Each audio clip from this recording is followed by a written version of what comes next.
I want to turn to you, Secretary Boockvar, to talk about domestic disinformation. What lessons have we learned from a domestic disinformation campaign?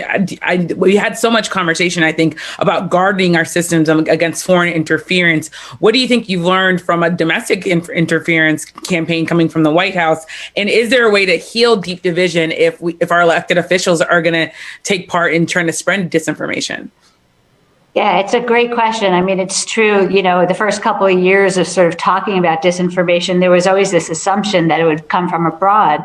And that's, I think, what's been part of what was so shocking and disheartening about this year is that the people who are doing it domestically are just feeding the interests of our overseas adversaries. They are doing exactly what those adversaries want them to do, which is to continue to undermine our very democracy of our nation. And so I think from my perspective, we've never cared in terms of fighting it.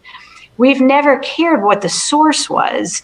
The key is to keep correcting it. And I think Megan was talking earlier about, the details and the facts. And the truth is, we all need to be doing that. We all need to be talking about, I talk a lot about in Pennsylvania, for example, we don't mail ballots as a matter of course to voters. You have to apply for it. And in order to even get a ballot, you need to be checked against your voter record. You're checked against either the Social Security database or your driver's license database.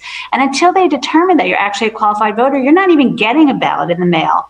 That's sort of the front end eligibility and security checking. And then on the back end, when they get your ballot from you, they're again checking to make sure that you were approved, that you requested that ballot, that you were approved, and that you're an eligible voter again. And then you have all the watchers and the people who are making sure that every part of that process is working.